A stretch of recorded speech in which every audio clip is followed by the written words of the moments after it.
तत्किम स्वरूपम काव्यम तावत इत्यपेक्षायाम कश्चिदाह। तो किम स्वरूपम काव्यम माने किम स्वरूपकम काव्यम, किस स्वरूप वाला काव्य होता है, इत्यपेक्षायाम माने इस अपेक्षा में, कश्चिदाह माने कोई कहा, कोई कहा, कश्चिदाह क्या क्या तददोषौ शब्दार्थो सगुणौ वरलंकृति पुनः क्वापि। तददोषो शब्दार्थो सगुणा वरलंकृति पुनः क्वापि, है ना।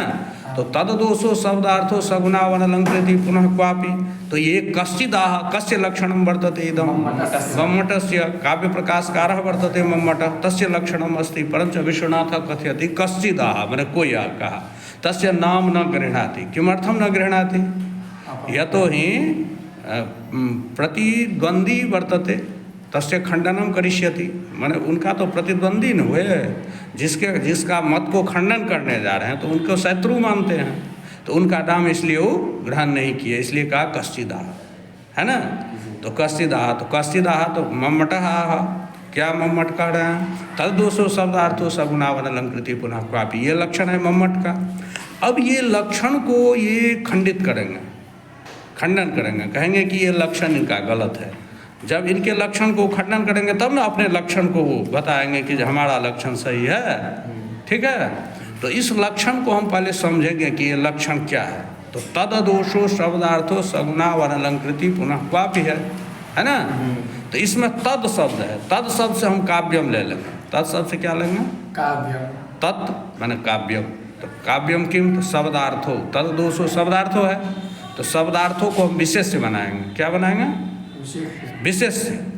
तो शब्दार्थो तत्, शब्दार्थो तत् माने शब्द और अर्थ काव्य हुआ। अब कैसे शब्दार्थ काव्य होगा, तो कहते हैं अदोषु सगुणौ अनलंकृति पुनः काव्य, है ना। तीन विशेषण उसका हो गया शब्दार्थों का। अदोषो माने दोष रहित हो शब्दार्थ, सगुणो माने गुण सहित हो, माने दोष रहित हो, गुण सहित हो, पुनः क्वापि अनलंकृति माने सर्वत्र सालंकारो क्वचित स्फुटालंकार विरहे अपि न काव्यत्व हानि। तो दोष रहित होना और गुण सहित होना आवश्यक है, लेकिन अलंकार हो ही यह आवश्यक नहीं है, ठीक है। इसका यही अर्थ हुआ, तीन विशेषण हुआ। शब्दार्थ हो तत्, शब्दार्थ काव्य होगा। कैसा शब्दार्थ काव्य होगा, अदोषो माने दोष रहित होना चाहिए, सगुणो गुण सहित होना चाहिए, लेकिन अनलंकृति पुनः क्वापि। कहीं यदि अलंकार स्पष्ट न हो तो पर भी चलेगा, अलंकार अनिवार्य नहीं है, लेकिन दोष रहित होना अनिवार्य है और गुण सहित होना अनिवार्य है। ये लक्षण कर दिया, कौन कर दिया, मम्मट लक्षण का अर्थ हो गया। अब चलो एतच्चिन्त्यं तथा हि यदि दोषरहितस्यैव काव्यत्वांगीकारस्तदा। अब जो है शब्दार्थो तत् है, शब्दार्थ काव्य है। अब शब्दार्थ में तीन विशेषण डाल दिया, अदोषो सगुणो अनलंकृति पुनः क्वापि। अब ये तीनों का खंडन करेगा, कहे कि ये तत्चिंत्यम, ये चिंतनीय है। चिंत्यम माने चिंतनीयम वर्तते, ये तत् किम चिंतनीयम अस्ति, कि यदि दोष रहितस्यैव काव्यत्वांगीकारस्तदा, यदि दोष रहित को ही काव्यत्व रूप में आप स्वीकार करते हैं, तदा तब क्या हो जाएगा, न्यक्कारो ह्यवेव मे जदरयस्तत्राप्यसौतापसः सोऽप्यत्रैव निहन्ति राक्षसकुलं जीवत्यहो रावणः धिक् धिक् शक्रजितं प्रबोधितवता किं कुम्भकर्णेन वा स्वर्गग्रामनिकाविलुण्ठनमृतोच्छूनैः किमेभिर्भुजैः। ये रावण का गर्भोक्ति है, अर्थ तो प्राय जानते होंगे, पढ़ाए हैं कई बार। तो यहाँ जो है इस पद्य में जो है विधेया विमर्श क्या है नीचे, अस्य श्लोकस्य विधेया विमर्श दोष दुष्टतया अस्य श्लोकस्य। तो इस श्लोक को विधेया विमर्श दोष दुष्टतया, विधेया विमर्श दोष से दुष्ट होने के चलते काव्यत्वम न स्यात्, इसको काव्यता नहीं होनी चाहिए, माने इसको काव्य नहीं होना चाहिए, क्योंकि इसमें विधेया विमर्श दोष है। आप कहते हैं दोष रहित ही शब्दार्थ काव्य होगा, तब तो ये दोष है, दोषयुक्त है, तो आपके मत से ये काव्य नहीं हुआ। काव्यत्वानांगीकारास नांगीकार है ना, काव्य रूप में इसको स्वीकार नहीं करना चाहिए। प्रत्युत ध्वनित्वेन उत्तम काव्यता अंगीकार, लेकिन प्रत्युत माने बल्कि आपके हिसाब से ये काव्य भी नहीं है, लेकिन इसको जो है ध्वनित्वेन, इसमें ध्वनि है, ध्वन्यर्थ है, व्यंग्यार्थ अधिक है, इसलिए इसको उत्तम काव्य के रूप में स्वीकार किया गया है। तो आपके मत में ये काव्य भी नहीं हो रहा है, क्योंकि इसमें विधेय विमर्श दोष है। लेकिन ये जो है सो उत्तम काव्य के रूप में इस पद को स्वीकार किया गया है। तस्मात् अव्याप्ति लक्षण नाम दोष। तो इससे ये सिद्ध होता है कि आपका जो लक्षण है उस लक्षण में अव्याप्ति नाम का दोष है। कौन सा दोष है? अव्याप्ति। लक्षण का भी लक्षण होता है, तो लक्षण का दोष होता है, ठीक है। अव्याप्ति अतिव्याप्ति असंभव दोष रहितत्वे सति असाधारण धर्म कथनम लक्षणम। जो अव्याप्ति अतिव्याप्ति और असंभव दोष से रहित जो असाधारण धर्म है उसका कथन ही लक्षण होगा। तो अव्याप्ति माने हो गया अल्प देशावृत्तित्व, अव्याप्तित्व माने जो अल्प देश को आवृत करे तो उसको हम वहाँ अव्याप्ति दोष कहते हैं। तो जैसे मान लिया जाए शुक्लत्वम गोत्वम, जो उजला है वो गाय है, तो उजला है गाय है, ये लक्षण यदि हम गाय का करेंगे तो जो उजला गाय है वो तो आ जाएगा, है ना, लेकिन काला गाय तो गाय में नहीं आएगा। उसी प्रकार आप जो कर दिए हैं कि अदोषो शब्दार्थो काव्यम, तो जो दोष रहित शब्दार्थ होगा वो तो काव्य हो जाएगा, लेकिन जो दोष युक्त रहेगा वो तो काव्य नहीं होगा। लेकिन काव्य तो वो भी होता है, जैसे काला कृष्ण गाय भी तो गाय है, तो जैसे वहाँ अव्याप्ति दोष हो गया ऐसे यहाँ भी आपका लक्षण में अव्याप्ति दोष है। समझ गया? चलो।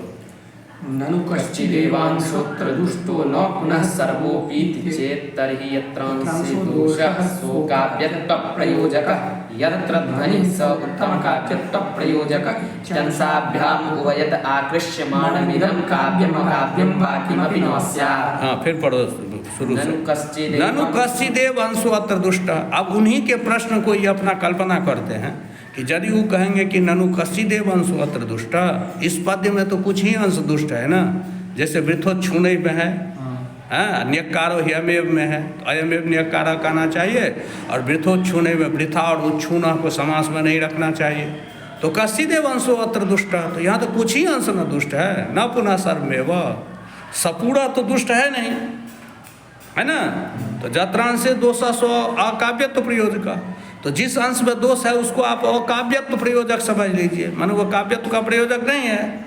और जत ध्वनि से उत्तम काव्यत्व प्रयोजक, और जहाँ ध्वनि है उसको उत्तम काव्यत्व का प्रयोजक समझ लीजिए।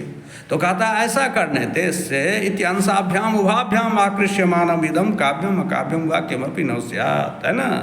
तो इस प्रकार दोनों तरफ से आप खिंचाती नहीं करेंगे कि जहाँ दोष है वहाँ आप अकाव्य मान लीजिए, और जहाँ पर दोष नहीं है उसको आप काव्य का मान लीजिए।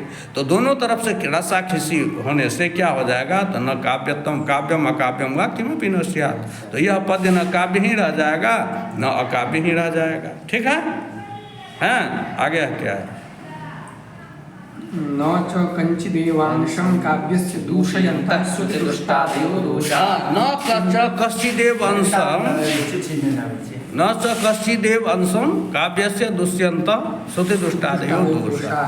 कहते हैं श्रुति दुष्टादय दोषा जे भवन्ति, माने श्रुति दुष्टादय दोष जो होता है सो कंचिदेव अंशम न दुष्यन्ति, कुछ ही अंशों को दूषित नहीं करता है। पुनः सर्वमेव काव्यम, वह संपूर्ण काव्य को ही दूषित कर देता है। ठीक है, जैसे मान लिया जाए मनुष्य के शरीर में यदि कोई दोष है तो किसी एक अंग में दोष होता है, वह दोष जो है उसको संपूर्ण शरीर को दूषित करते हुए उसमें रहने वाले आत्मा को भी दूषित कर देता है। हाँ, और आगे क्या है? तथा ही काव्यात्मभूतस्य रसस्यानपकर्षकत्वे तेषां दोषत्वमपि नांगीक्रियते। हाँ, और यदि मान लिया जाए आत्मा जो है काव्य का, तो वह एक कहीं एक अंश में भी दोष रहेगा तो उस काव्य में रहने वाली जो आत्मा है रस, उसको अपकर्षक हो जाता है ना, अपकर्षक पर उसके चमत्कार को न्यून करता है। यदि वह आत्मा को नहीं अपकर्षक होगा तब तो दोष ही नहीं माना जाएगा, क्योंकि रसापकर्षका दोषा भवन्ति। दोष का क्या है सामान्य लक्षण? रसापकर्षका दोषा, जो रस के अपकर्षक होते हैं वो दोष कहलाते हैं। तो रसस्य अनपकर्षकत्वे तेषां दोषत्वमपि न अंगीक्रियते। यदि वह काव्यात्मभूत जो रस है, काव्य की आत्मा क्या है? रस। तो रस का यदि वो अपकर्षक नहीं होता, माने अनपकर्षकत्वे माने अनपकर्षक होता, माने अपकर्षक नहीं होता, तो उसको तो तब तो दोष भी स्वीकार नहीं किया जा सकता है। ठीक है, इसलिए ऐसा आप नहीं कह सकते हैं। अन्यथा नित्य दोषत्व व्यवस्था न स्यात्। अन्यथा और दूसरी समस्या आएगी कि यदि आप ऐसा नहीं मानिएगा तो नित्य और अनित्य व्यवस्था जो दोष का है, दोषस्य नित्य अनित्य व्यवस्था अपि न स्यात्। कुछ दोष जो है नित्य दोष होता है, कुछ दोष अनित्य दोष होता है, पता है ना। तो जैसे नित्य दोष क्या हुआ, तो मान लिया जाए जैसे श्रृंगार, शांत, करुण आदि जो रस है उसमें क्लिष्ट पद का जो है प्रयोग करना दोष माना जाता है, और वही जो है वीर, रौद्र आदि रस में क्लिष्ट पद का प्रयोग करना गुण माना जाता है। तो जो दोष कहीं दोष होता है वो कहीं जाकर गुण हो जाता है, तो इसलिए वो अनित्य दोष हुआ है। और जो दोष नित्य है वो सब जगह नित्य दोष ही रहेगा, ठीक है ना। तो वही बात कहा, यदि वो रस के अनवकर्षकत्व तो नहीं मानिएगा तो नित्य अनित्य व्यवस्था भी नहीं होगी, क्योंकि जहाँ पर में श्रृंगार आदि कोमल रस है वहाँ पर कोमल वर्ण उसका उत्कर्षक होता है, अपकर्षक नहीं होता है, और क्लिष्ट वर्ण उसका अपकर्षक हो जाता है। और वही जो वीर, रौद्र आदि होता है वहाँ पर वो क्लिष्ट वर्ण उसका उत्कर्षक हो जाता है ना। तो वो जो वही क्लिष्ट वर्ण एक जगह दोष है, एक जगह गुण होता है, तो इसका मतलब ये दोष नित्य नहीं है, अनित्य है, ठीक है। चलो, यदुक्तं ध्वनिकृता श्रुतिदुष्टादयो दोषा अनित्या ये च दर्शिता ध्वन्यात्मन्येव शृंगारे ते हेया इत्युदाहृता। यथोक्तम ध्वनिकृता, जैसा कि ध्वनिकृता, ध्वनिकृता केन, ध्वनिकृता आनंद वर्धनाचार्य, आनंद वर्धनाचार्य के द्वारा कहा गया। कहाँ? पुत्र ध्वन्यालोके श्रुति दुष्टादयो दोषा अनित्या ये च दर्शिता। श्रुति दुष्टादि जो दोष है जो अनित्य रूप से दिखाया गया है, तो ध्वन्यात्मन्ये श्रृंगारे ते हेया इत्युदाहृता। तो जहाँ पर में श्रृंगार जो है ध्वनि हो जाएगा, ध्वन्यात्मनि श्रृंगारे, ध्वनि रूपी आत्मा जब श्रृंगार होगा, है ना, श्रृंगार रस आत्मा होगा, मतलब प्रधान होगा, ते हे या वहीं पर में श्रुति दुष्टादि हे होता है, और अन्य जगह हे होता नहीं है, इसलिए वह अनित्य दोष है, ठीक है। अब क्या है? किंच एवं काव्यं प्रविरल विषयं निर्विषयं वा स्यात् सर्वथा निर्दोषस्यैकान्तम संभवात्। अब फिर दूसरा कारण बताते हैं, यदि आप अदोषो शब्दार्थों काव्यम मानेंगे, दोष रहित शब्दार्थ ही काव्य हो, तो तब इससे क्या दूसरी समस्या क्या हो जाएगी? एवं च किंच काव्यम प्रविरल विषयम निर्विषयम वा स्यात्। जैसे कोई भी मनुष्य ऐसा नहीं होगा जिसके पास कुछ न कुछ दोष हो। निर्दुष्ट मानव को यदि हम खोजने चलेंगे तो ऐसा होगा कि कहीं मिले या नहीं मिले। उसी प्रकार यदि हम निर्दुष्ट काव्य को खोजने चलेंगे, माने दोष रहित शब्दार्थ ही काव्य है, ऐसा यदि हम खोजने चलेंगे तब क्या हो जाएगा? किंच काव्य, किंच नहीं किंच एवं काव्यम प्रविरल। हाँ, एवं माने शब्द माने दोष रहितो शब्दार्थो काव्य, माने दोष रहित शब्दार्थ ही काव्य होगा। एवं च काव्यम प्रविरल विषयम, काव्य जो है प्रविरल विषय हो जाएगा।